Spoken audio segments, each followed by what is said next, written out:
Bom dia, de novo, ou bom dia simples para quem não estava na sessão anterior.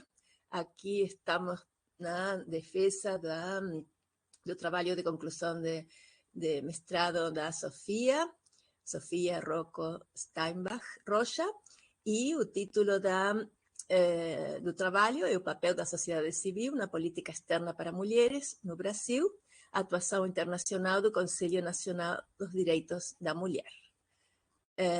Então, Sofia tem 20 minutinhos para fazer sua apresentação e depois...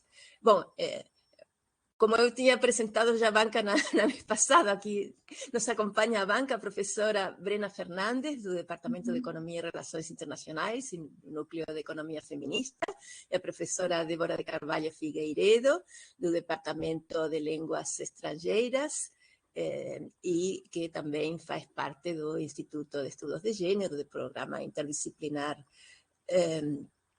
em Ciências Humanas, na área de gênero. Então, muito obrigado às duas por participar e obrigado também à audiência por escutar, não? Por estar aqui. E agora sim, Sofia, tem a palavra, por favor. Tá, bom dia, obrigada, professoras, obrigada, professora Mônica, pela apresentação e obrigada pela presença e disponibilidade das professoras Brena e Débora. Então, eu sou a Sofia, sou estudante da última fase de graduação de Relações Internacionais aqui na UFSC, e hoje eu vou apresentar o meu trabalho de conclusão de curso, intitulado O Papel da Sociedade Civil na Política Externa para Mulheres, entre 2003 e 2022, e Atuação Internacional do Conselho Nacional de Direitos da Mulher, orientado pela professora Mônica. Esse trabalho ele se encontra no escopo de política externa e gênero. Então, essa apresentação está dividida mais ou menos conforme o trabalho escrito, então, entre introdução, referencial teórico, desenvolvimento, análise de dados e a conclusão. Para introduzir um pouquinho o trabalho, eu queria começar contextualizando um pouco o âmbito onde ele está inserido.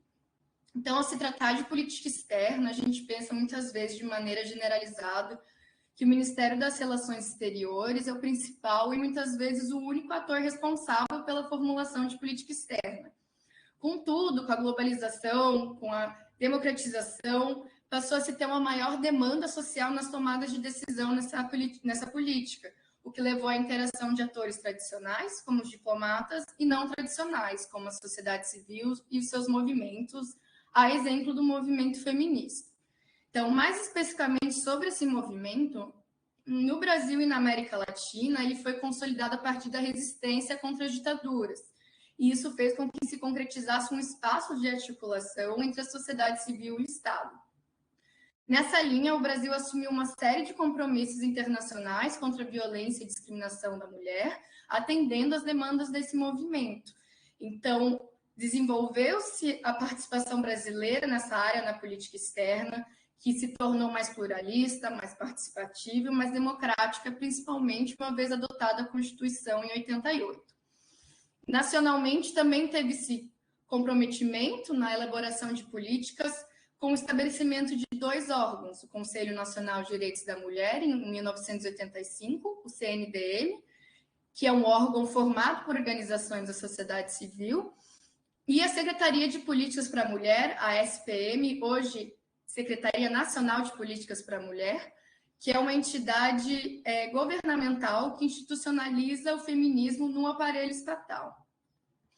Portanto, a pergunta de pesquisa a ser respondida nesse trabalho é justamente, considerando as transições governamentais que aconteceram entre 2003, com o estabelecimento da Secretaria, e 2022 no Brasil, quais foram as mudanças da participação da sociedade civil na política externa para mulheres e como se deu a atuação internacional do Conselho nos 4 governos desse período, que é Lula, Dilma, Temer e Bolsonaro. Então, o tema dessa monografia é justamente analisar e comparar o papel da sociedade civil na política externa para mulheres nesse período, a fim justamente de explicar as mudanças que ocorreram decorrentes das transições governamentais. A hipótese, portanto, é que, dada a mudança ideológica desses governos, teve uma alteração na inclusão e também na decisão de acatar as demandas da sociedade civil na política externa para mulheres, principalmente antes e depois de 2016, depois do impeachment da presidente Dilma. Pensa-se que essa inserção e essas reivindicações da sociedade civil, né, que se manifestam através do Conselho, acabou sofrendo retrocessos, uma vez que se tornou mais complexo de expor as suas demandas e desempenhar efetivamente as suas capacidades após a guinada direita no Brasil, que adotou um perfil mais conservador ao se tratar dos direitos das mulheres. Essa pesquisa se justifica uma vez que eu já venho trabalhando isso muito na minha esfera profissional, violência política de gênero já foi tema de iniciação científica, e essa temática também se insere dentro dos tópicos abordados no Núcleo de Estudos de Gênero na Política Externa Internacional da UFSC, o NEGPEI, o qual eu faço parte. Então, dessa forma, o objetivo principal do trabalho é justamente entender a mudança da incorporação das demandas da sociedade civil nas diretrizes de gênero na política externa entre 2003 e 2022, se valendo de uma análise da participação do Conselho Nacional e a interação com o governo. Tem-se, assim, a intenção justamente de verificar a capacidade do Conselho em facilitar a realização dessas demandas na política externa, ver se houve a integração de gênero na política externa e também avaliar a capacidade da sociedade civil em influenciar essa discussão. Quanto à metodologia, é uma abordagem qualitativa, então a coleta de dados se deu principalmente por meio da listagem de aspectos internacionais em 74 atas das reuniões do Conselho. Também fiz entrevistas abertas com 2 membros do Conselho, a Jaqueline Pitangui, que foi presidente do Conselho entre 86 e 89, depois membro de notório conhecimento, e a Beatriz Perufo, da organização BPW Brasil. Além disso, foram usadas obras, artigos, livros que dialogam com o tema. Antes de partir para o desenvolvimento, eu queria detalhar rapidamente os conceitos utilizados no trabalho, já que com a definição deles tem a intenção de auxiliar na identificação dos objetivos, né?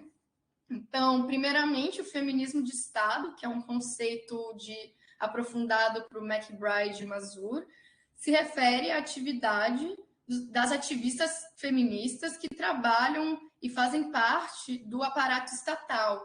Então, esse termo é justamente usado para caracterizar a interação entre o movimento de mulheres e as instituições do Estado que estão encarregadas de fazer avançar a igualdade e o status da mulher.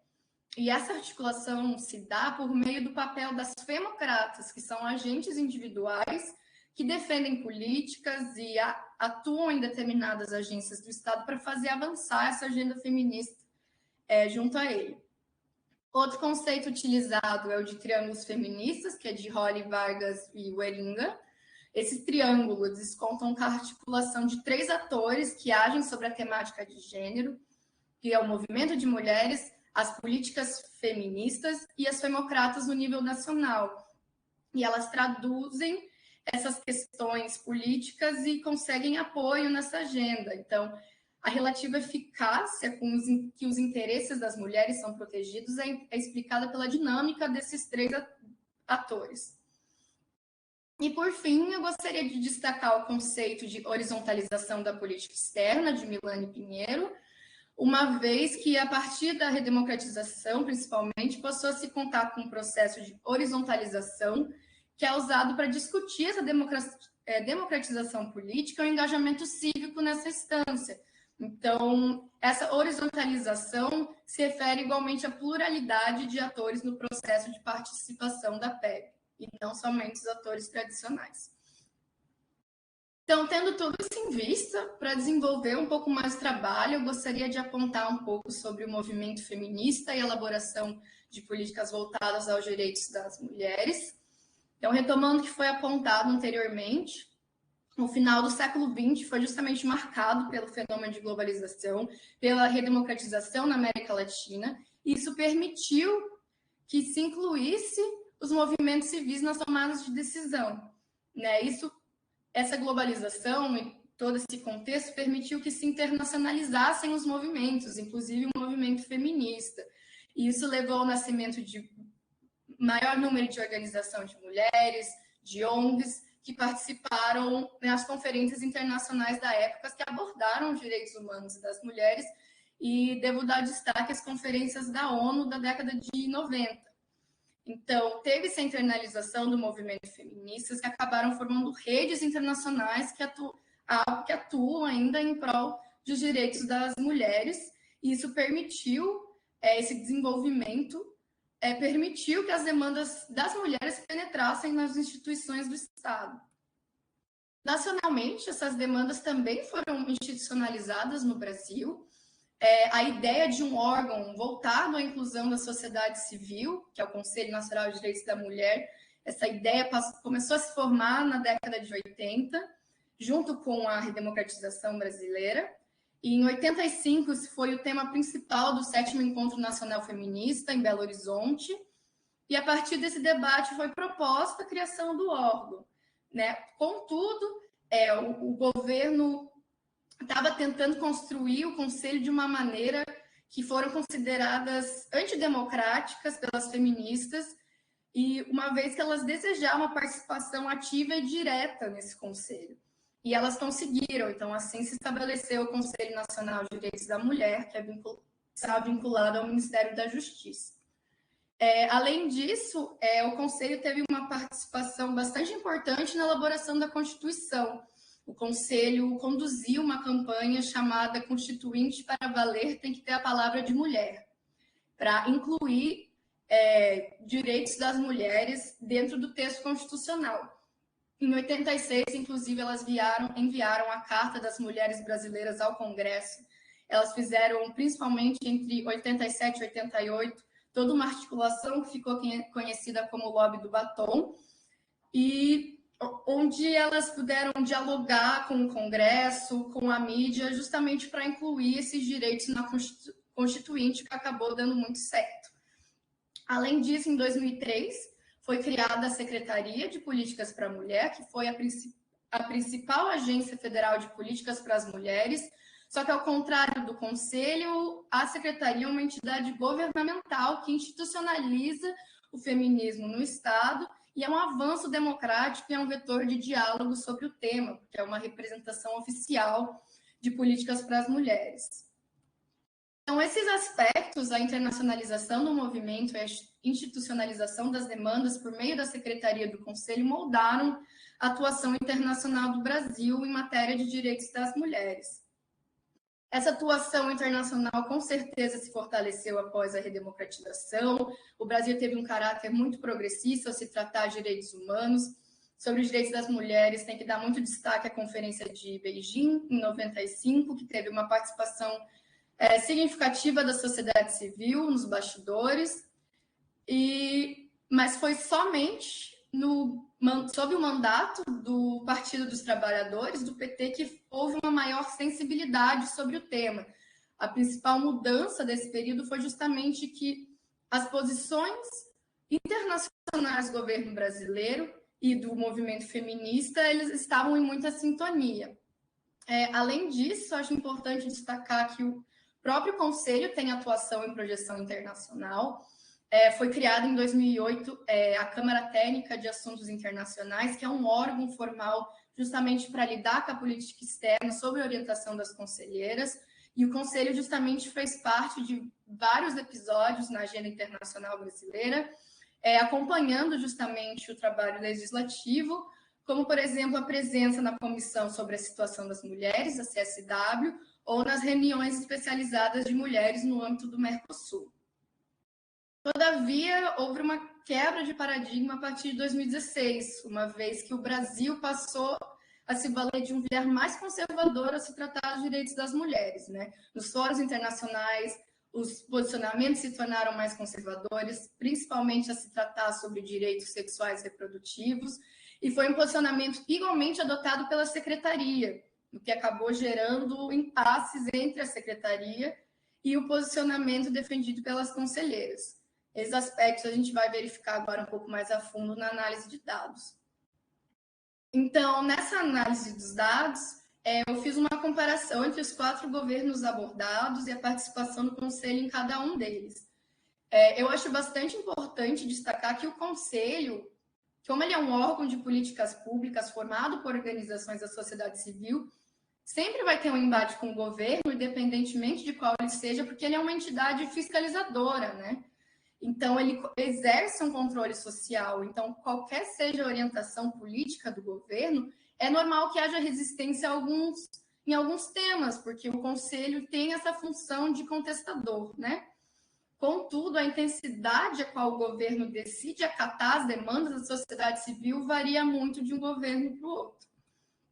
Então, a começar pelo governo Lula, além, né, da criação da Secretaria da Câmara Técnica de Assuntos Internacionais, havia uma clara harmonia na articulação entre a sociedade civil e o governo. Estabeleceu-se de forma evidente um caráter internacional progressista, além de um protagonismo brasileiro internacional. A diplomacia do Brasil contava muito com a Secretaria, ao se tratar de direitos da mulher, e fazia muita questão de incluir os membros e as demandas apontadas pela sociedade civil. Inclusive, algumas conselheiras integravam a agenda da política externa brasileira em articulação com o Itamaraty. Sempre teve uma gestão muito harmônica em termos de metas governamentais e não governamentais. As representantes, elas tinham reuniões antes dos encontros internacionais, estabelecer os principais pontos a serem defendidos pelo Brasil, e também o Brasil exercia um papel bastante significativo ao compor o bloco de oposição aos países conservadores, ao exemplo dos Estados Unidos, sobre direitos sexuais e reprodutivos. Dando continuidade a isso, o governo Dilma, embora se saiba que a política externa não era prioridade do seu governo, ela atua muito em prol dos direitos humanos das mulheres, muito devido à vivência, à história de vida da presidente, e continuou tendo um grande engajamento das organizações da sociedade civil junto ao Conselho. Elas participavam das conferências junto ao Estado brasileiro. As idas delas eram custeadas muitas vezes pelos governos. Tinha uma preocupação na época, principalmente em relação à Conferência Rio+20, então tinha essa interseccionalidade na agenda, em fazer os direitos das mulheres transparecerem junto à sustentabilidade. Contudo, começou-se uma crise internacional, né? E apesar disso, o Brasil ele permaneceu com uma postura muito progressista em matéria de direitos humanos e das mulheres. E ao chegar o impeachment da presidente Dilma, em 2016, o Conselho, por unanimidade, se opôs ao impeachment, e assim que concretizado, várias delas saíram do Conselho como forma de protesto. Então, a partir de 2016, com o governo Temer, a gente observa uma mudança grande em matéria de direitos das mulheres. A secretaria, que antes tinha status de ministério, perde esse status. O cenário internacional está muito conservador, que acaba influenciando aqui o Brasil, principalmente também a se tratar de direitos sexuais e reprodutivos. Então, a gente observa uma quebra evidente de harmonia entre a sociedade civil e o governo, que isso perdura até o final do mandato Temer em 2018, né? Então, a incorporação das demandas da sociedade civil por parte do governo diminuiu, e o que levou, inclusive, a desentendimento entre os dois e a falta de participação da sociedade na agenda internacional brasileira. Para concretizar essa guinada conservadora, o governo Bolsonaro segue essa mesma linha, até se intensifica, né? As conselheiras deixaram de participar formalmente das delegações brasileiras nos fóruns internacionais. Tem-se um discurso conservador a se tratar de direitos das mulheres, sobretudo direitos sexuais e reprodutivos. Um exemplo disso é a adoção brasileira ao Consenso de Genebra, em 2020. Mas, mesmo assim, o Conselho ainda atua em muitas críticas contrárias ao posicionamento internacional do Brasil, mas o governo ele não é receptivo a essas demandas e essas críticas. O Conselho não é avisado ou consultado sobre questões internacionais, não pode participar de encontros, mesmo elas se oferecendo a custear a própria ida delas a esses encontros, e inclusive foi a primeira vez que o Conselho não participou da preparatória da CSW. Então, mesmo elas indicando essas demandas, né, a incorporação dessas reivindicações depende do governo, e essas demandas não foram atendidas. Então, resumidamente, de 2003 a 2016, o Brasil tem um posicionamento internacional progressista, liderando em questões sobre direitos sexuais e reprodutivos, tem essa harmonia entre a sociedade e o governo no âmbito internacional, enquanto em 2016 a 2022 se tem uma guinada conservadora se tratar dos direitos das mulheres, esse diálogo que antes era progressivo e harmônico se rompe, e acaba tendo a falta de participação da sociedade civil por exemplo, nesses encontros e fóruns internacionais em matéria de direito da mulher, mesmo elas fazendo questão de fazer parte. Então, para concluir, portanto, confirmando a hipótese, teve uma alteração na inserção e inclusão de acatar as demandas da sociedade civil na política externa para mulheres antes e depois de 2016, houve a integração de gênero na política externa em caráter mais progressivo em diferentes intensidades nos 4 governos, sendo menor desde 2016, e a sociedade civil, sim, tem a capacidade de influenciar a política externa para mulheres, e seu veículo principal é justamente o Conselho Nacional de Direitos da Mulher. E é isso, muito obrigada.